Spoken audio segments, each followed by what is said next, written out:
Greetings, and welcome back to LA Quill. Today we're diving into chapter 24 of Arianna's tale. It was still dark when Arianna stirred. She was held securely in Damuk's arms and reveled in the feeling. She knew she should get up to see her brother, but just for a few moments she wanted to stay safe in the arms of the man she loved. And she did love him. She had finally admitted that to herself, if no one else.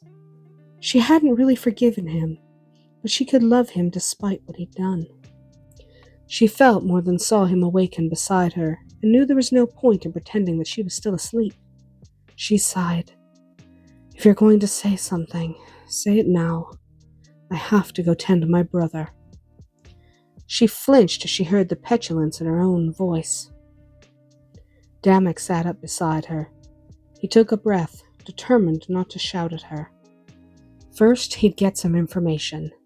Then, if he didn't like the answers or if she tried to evade the issue, he wouldn't feel guilty about yelling at her. "Why did you run away?" Arianna moved to rise from the bed. "I wasn't running away." She looked for her clothes and found they were still wet.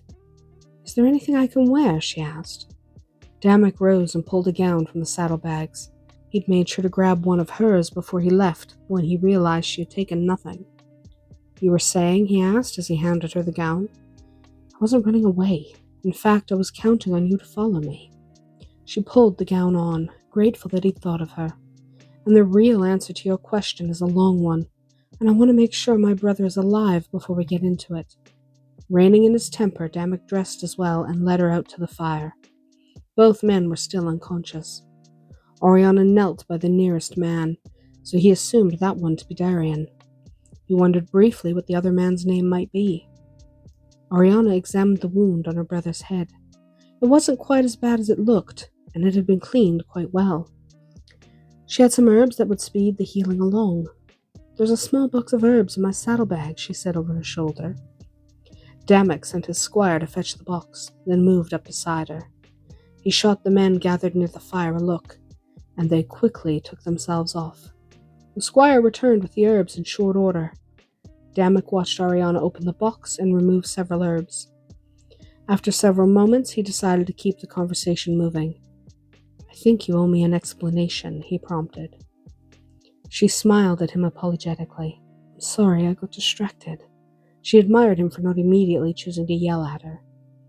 She found the small mortar and pestle she had packed and began grinding some herbs. "The story really starts years ago, back when I was a child.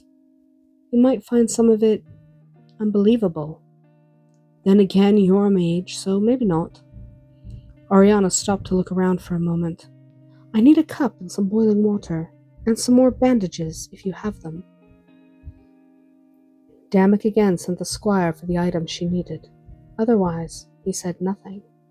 He only watched as she poured the boiling water into the cup the squire brought, and added the herbs, carefully measuring the amounts. "Anyway, when I was a child, maybe 6 years old, I had this dream. It wasn't a regular dream. It was far too vivid. And I was a spectator, like a piece of the air. I'm never a spectator in my dreams. I saw the blacksmith's oldest son. He was a trapper. He never did like the forge, so he didn't follow in his father's footsteps. Anyway, he'd been gone for over a week. That wasn't unusual." She checked the herbs and knew that they needed some more time to reach their full potency. "In this dream, he got his legs stuck in a wolf trap. He didn't trap wolves, so it wasn't one of his. I saw it clearly, like it was happening right before me. I could feel his pain and his fear. It was awful." She closed her eyes for a moment, remembering. She shuddered as she recalled every detail of that dream. Then I woke up. Arianna was grinding some calendula.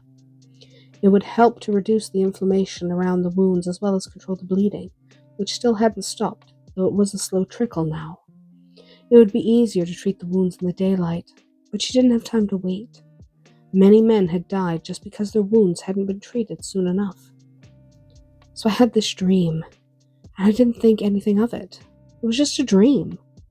At least it was until they found the blacksmith's oldest son a week later. He'd been dead for a couple of days at that point. He'd bled to death from his wounds. She added some comfrey to the calendula to help speed the healing process.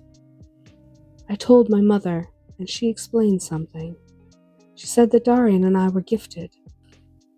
We weren't mages, but we had just the tiniest bit of magic because there were powerful mages in her background, and some of their magic had been passed to us. Nothing very impressive, but it certainly wasn't common in our small village. Your mother had a gift? Damuk asked. Arianna checked on the water, found it was cool enough to drink, and forced half of it down Darian's throat. She could tell you what a plant was just by touching it. It's what made her such a great healer. She never made a mistake. Darian has a gift too. He can speak to animals. She handed the cup to Damuk. Could you make sure Tarius drinks this, please? She asked, indicating the other man. So that's his name, Damuk thought to himself. He nodded at her request and moved to the second man, deciding to do as she asked. It might speed along this explanation. To make a very long story less so, I have prophetic dreams. I don't have them often, only when there's actually something I can do to change the outcome. Like when I was 12 and dreamt about the mayor's daughter. She had fallen into a well and broken her neck. I knew exactly where and when and made sure I was there to stop it. Arianna took her now powdered herbs and sprinkled half of them on Darian's head wounds, reserving the rest for Tarius. I'm assuming you had a dream about Darian, Damuk asked. He took the herbs from her and copied her actions on the man before him. Arianna smiled her thanks. I did. It was right after Icon attacked me. She pulled some aloe gel from her box, applying it liberally to Darian's wounds. It had regenerative properties and would help not only the head wound, but the smaller cuts and scrapes. She rose and went to Tarius. What did you see? I saw him drown in the river. He and Tarius. She paused in her ministrations. You have to understand something. When I have one of these dreams, I'm a different person. It's like I'm possessed. Sort of. I have to go. Nothing will stop me. Not if I'm supposed to intervene. It's almost like a spell. As she continued to aid Tarius, Damuk spoke. How did you get out of the palace without anyone seeing you? This was something that really bothered him. The thought that his men were so lax was troubling, especially he'd made himself very clear. Arianna was not to leave the palace without him. She just ridden or walked right out of the gates far too often for his liking. She smiled again, not looking at him. I just rode through the gates. She saw his look of disbelief from the corner of her eye and faced him fully. It sounds crazy, but I'm serious. It's like the guards didn't even see me, which maybe they didn't. It's another part of my gift. If I'm supposed to go somewhere, if I'm supposed to be there, I get there regardless of circumstances. Damuk digested this information. He had questions, but he could see the dark circles under Arianna's eyes. How long until you're finished with them? He asked, indicating the two unconscious men. I'm finished now, Arianna said, moving back to Darian and packing up her supplies. All we can do is keep them warm and wait.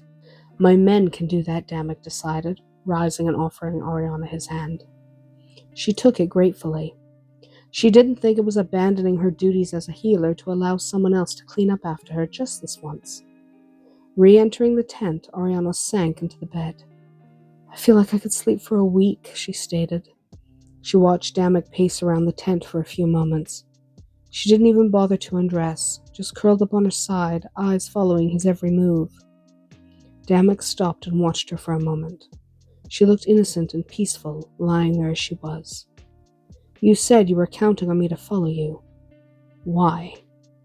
He knew he was fishing for what he wanted to hear, but he couldn't help himself. Arianna didn't move, just let her eyes drift closed. I knew that even if I could save them both and send them back to the Republic, I would never have the strength to get back to Crown City. At least not alone. It's too far and I'm already worn out. Would you have come back? He asked suspiciously. She smiled, still without opening her eyes. She hadn't been lying when she'd said she was tired. Hard to marry you if I didn't. That made him smile, and he started to undress. We might as well get some sleep. Dawn's not far off. He looked at her. You'll never be comfortable sleeping in that gown.